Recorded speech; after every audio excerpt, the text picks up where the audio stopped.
Hello friends, good afternoon. मैं सुरजीत कुशवाहा इसके academy में आपका स्वागत करता हूं। आज है 25 दिसंबर और 25 दिसंबर के करंट अफेयर के बारे में हम देखेंगे और उनसे जुड़े इम्पोर्टेंट फैक्ट भी देखेंगे। तो मेरी वीडियो को शुरू से लास्ट तक देखिए, इस वीडियो से आपको जरूर मदद मिलेगी। ठीक है, तो चलिए शुरू करते हैं। सबसे पहला आपके लिए क्वेश्चन है, हाल ही में राष्ट्रीय उपभोक्ता अधिकार दिवस कब मनाया गया है?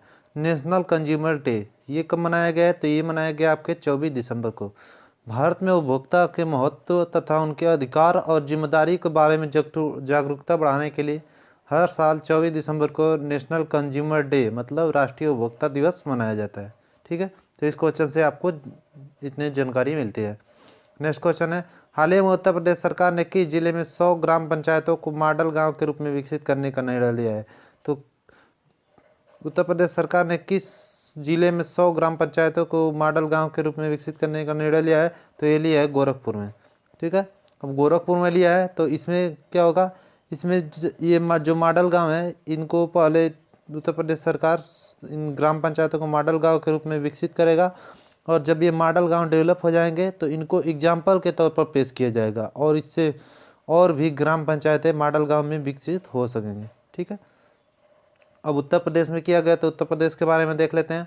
उत्तर प्रदेश की राजधानी है लखनऊ। उत्तर प्रदेश के मुख्यमंत्री हैं योगी आदित्यनाथ और उत्तर प्रदेश के गवर्नर हैं आपके आनंदीबेन पटेल। उत्तर प्रदेश का राजकीय पशु है बारहसिंगा, राजकीय पक्षी है सारस एकौंच, राजकीय पशु है, राजकीय पुष्प है पलाश और राजकीय वृक्ष है आपका अशोक का वृक्ष। ठीक है, उत्तर प्रदेश में अभी हर्बल रोड प्रोजेक्ट की शुरुआत हुई थी जिसमें 800 किलोमीटर रोड के दोनों तरफ हर्बल पेड़ लगाए जाएंगे जिनसे औषधियाँ बनती है। ठीक है, उत्तर प्रदेश में दुधवा नेशनल पार्क है, कतनिया घाट वाइल्ड लाइफ सेंचुरी है तथा पीलीभीत टाइगर रिजर्व है। उत्तर प्रदेश में बाल श्रमिक विद्या योजना शुरू हुई थी, नवीन रोजगार छतरी योजना की भी शुरुआत हुई थी, प्रवासी राहत मित्र और आयुष कवचेप की भी शुरुआत उत्तर प्रदेश में हुई थी। उत्तर प्रदेश में मड़ुआडी रेलवे स्टेशन है जिसका नाम बदल के अब बनारस रेलवे स्टेशन कर दिया गया और इमेज में देख लीजिए ये उत्तर प्रदेश है। ठीक है, और इसी की सीमा सर्वाधिक राज्यों के साथ लगती है। नेक्स्ट क्वेश्चन है, हाल ही में किसने दिल्ली में जन रसोई कैंटीन की शुरुआत करने की घोषणा की है? तो अभी गौतम गंभीर ने जन रसोई कैंटीन का शुरुआत करने की घोषणा की है। इसमें दोपहर का खाना 1 रुपये में मिलेगा। ठीक है, दोपहर का खाना 1 रुपये में दिया जाएगा। नेक्स्ट क्वेश्चन है, हाल ही में न्यू जर्सी सीनेट के द्वारा किस भारतीय अभिनेता को लाइफ टाइम अचीवमेंट पुरस्कार से सम्मानित किया गया? तो न्यू जर्सी सीनेट के द्वारा किस भारतीय अभिनेता को लाइफ टाइम अचीवमेंट पुरस्कार से सम्मानित किया गया? तो ये किया गया धर्मेंद्र को। ठीक है, धर्मेंद्र को लाइफ टाइम अचीवमेंट पुरस्कार से सम्मानित किया है आपके न्यू जर्सी सीनेट ने। ठीक है, नेक्स्ट क्वेश्चन है, हाल ही में सड़क परिवहन और राजमार्ग मंत्री नितिन गडकरी ने किस राज्य में 18 पर राजमार्ग परियोजना का उद्घाटन कर शिलान्यास किया है? तो किस राज्य के लिए किया है? तो ये किया है राजस्थान के लिए। ठीक है, अब राजस्थान के लिए किया तो राजस्थान की राजधानी जयपुर, राजस्थान के मुख्यमंत्री हैं अशोक गहलोत और गवर्नर हैं कलराज मिश्र। राजस्थान में स्वास्थ्य मित्र नियुक्त हुए गए थे। इसके साथ ही मैंने बताया था कि आरोग्य मित्र कहाँ नियुक्त किए थे, ये नियुक्त किए गए थे आंध्र प्रदेश में और किसान मित्र नियुक्त किए गए थे आपके हरियाणा में।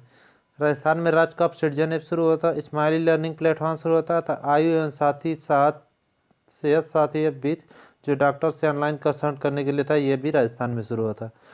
राजस्थान में ऑपरेशन डिजर्ट से शुरू हुआ था। कामधेनु डेयरी योजना की भी शुरुआत आपके राजस्थान में हुई थी। ठीक है, राजस्थान में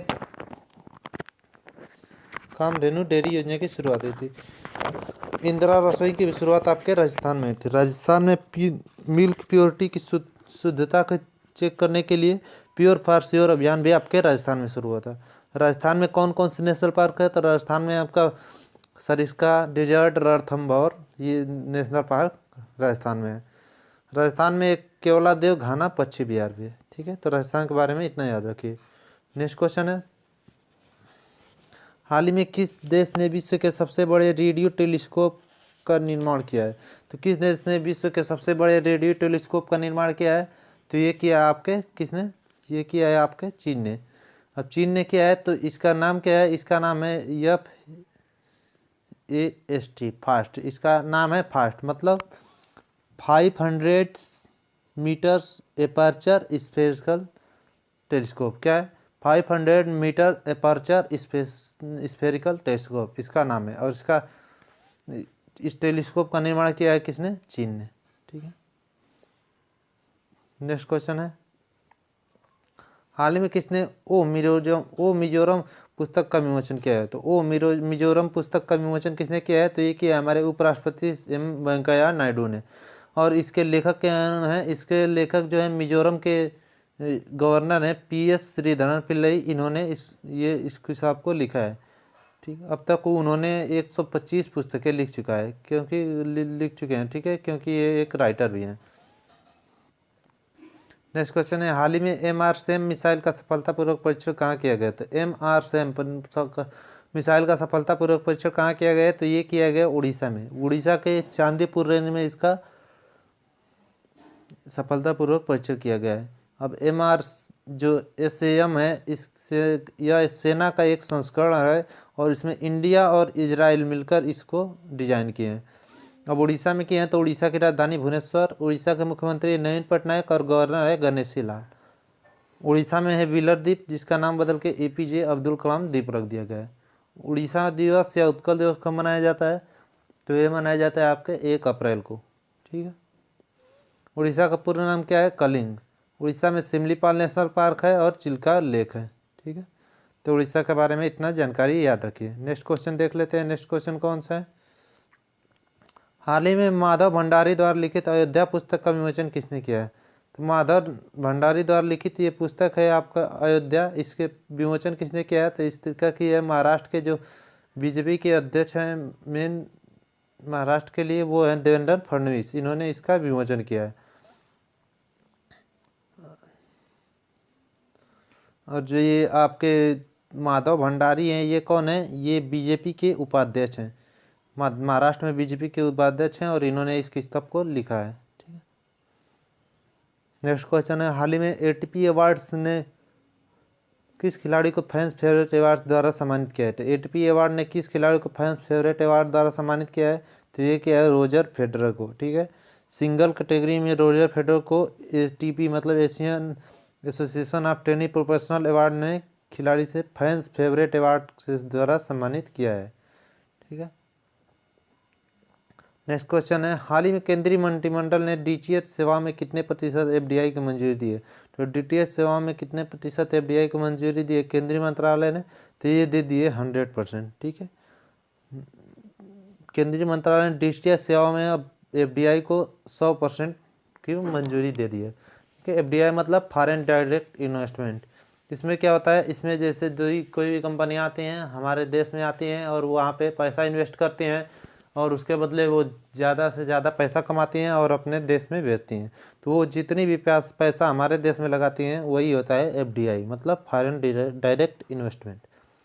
नेक्स्ट क्वेश्चन है, हाल ही में किस देश में स्थित रेडियो दूरबीन ने सौर मंडल से बाहर की पहली बार रेडियो संकेत का पता लगाया? तो किस देश ने स्थित रेडियो दूरबीन ने सौर मंडल के बाहर से पहली बार रेडियो संकेत का पता लगाया? तो ये लगाया नीदरलैंड। ठीक है। अब नीदरलैंड ने लगाया, तो नीदरलैंड की राजधानी एम्स्टर्डम। नीदरलैंड की करेंसी है यूरो और नीदरलैंड के प्राइम मिनिस्टर कौन है? Mark Rutte. कौन है? Mark root. इमेज में देख लीजिए, ये है नीदरलैंड। ठीक है। और ये एक यूरोपीय कंट्री है, इसको देख लीजिए। नेक्स्ट क्वेश्चन है, हाल ही में भारत सरकार ने सुरक्षित और ग्रीन नेशनल हाईवे कॉरिडोर के विकास के लिए किसके साथ मिलकर काम करने की घोषणा की है? तो ये भारत ने वर्ल्ड बैंक के साथ मिलकर सुरक्षित और ग्रीन नेशनल हाईवे कॉरिडोर के विकास के लिए मिलकर काम करने की घोषणा की है। और वर्ल्ड बैंक के साथ की है, तो वर्ल्ड बैंक की स्थापना हुई थी 1944 में और वर्ल्ड बैंक का हेडक्वार्टर है वाशिंगटन DC में। और वर्ल्ड बैंक के इसमें हेड कौन है? वो है आपके डेविड मालपास। ठीक है। नेक्स्ट क्वेश्चन है, हाल ही में किस देश ने लगातार 9वीं बार अपने रक्षा बजट को बढ़ाया था? किस देश ने लगातार 9वीं बार अपनी रक्षा बजट को बढ़ाया है? तो ये जापान। ठीक है। जापान ने लगातार 9वीं बार अपने रक्षा बजट को बढ़ाया है और इस बार पिछले बार के हिसाब तुलना में 1.1% बजट को ज़्यादा बढ़ाया है। अब जापान ने बढ़ाया, तो जापान की राजधानी टोक्यो। जापान के प्राइम मिनिस्टर हैं योशिहिडे सुगा। ठीक है, जापान के जो पूर्व प्राइम मिनिस्टर थे शिंजो अबे, ये जापान के सबसे ज़्यादा समय तक रहने वाले आपके प्रधानमंत्री थे और इनको लीजन ऑफ मेरिट से सम्मानित किया गया था। और जो हमारे प्राइम मिनिस्टर हैं नरेंद्र मोदी, इनको भी लीजन ऑफ मेरिट से सम्मानित किया गया था।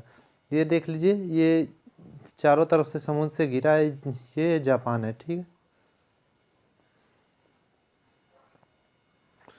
नेक्स्ट क्वेश्चन है, हाल ही में किस राज्य सरकार ने किसानों के लिए फ्रूट्स पोर्टल का अनावरण किया है?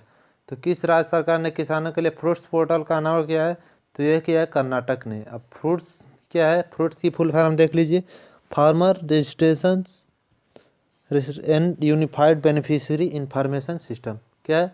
फार्मर रजिस्ट्रेंस एंड मतलब farmer registration and unified beneficiary information system. ठीक है, इसमें किसानों को एक जगह सारी फसल की जितनी भी फसल से जुड़ी समस्या है और सब कुछ होगी, सभी यहीं पर एक ही जगह पर मिल जाएगी। तो ये आपके फ्रूट्स। अब कर्नाटक ने किया, तो कर्नाटक की राजधानी बेंगलोर। कर्नाटक के मुख्यमंत्री हैं BS येदियुरप्पा और गवर्नर हैं वजुभाई वाला। कर्नाटक में कौन कौन से नेशनल पार्क है? बांदीपुरा, अंशी, नागरहोल और बन्नरघट्टा नेशनल पार्क। कर्नाटक के 2 डांस फेस्टिवल्स हैं, यक्षगान और डोली कुनीता। ठीक है, कर्नाटक में निकारा सम्मान योजना शुरू हुई थी। ऐप मित्रा ऐप और मेक संदेश से भी कर्नाटक में शुरू हुआ था। कर्नाटक में कोरोना वाच ऐप भी शुरू हुआ था। कर्नाटक में एक अलमाटी बांध है जो कृष्णा नदी पे है और कृष्ण सागर बांध है जो कावेरी नदी पे है। ठीक है, तो कृष्ण कर्नाटक के बारे में इतना जानिए। ठीक है, और इमेज में देख लीजिए, ये नीचे की तरफ जो दिख रहा है ये आपका कर्नाटक। अब कल मैंने आपसे क्वेश्चन पूछा था, हाल ही में लीजन ऑफ मेरिट पुरस्कार से किसे सम्मानित किया गया? तो नरेंद्र मोदी को लीजन ऑफ मेरिट सम्मान से सम्मानित किया गया है। अब आपके लिए क्वेश्चन ऑफ द डे है, हाल ही में अंडमान निकोबार के नए DGP कौन बनाए गए? तो अंडमान निकोबार के नए DGP कौन बनाए गए हैं? 4 ऑप्शन दिए गए, इसका जवाब आप मुझे कमेंट बॉक्स में दीजिएगा। ठीक है, और अगर मेरी वीडियो आपको अच्छी लगती है तो मेरे चैनल को सब्सक्राइब करिएगा, मेरी वीडियो को लाइक करिएगा, कमेंट करिएगा तथा अपने सभी व्हाट्सएप, फेसबुक तथा इंस्टाग्राम ID पर शेयर जरूर करिएगा। ठीक है दोस्तों, आज के लिए इतना ही, मिलते हैं नेक्स्ट वीडियो में। धन्यवाद।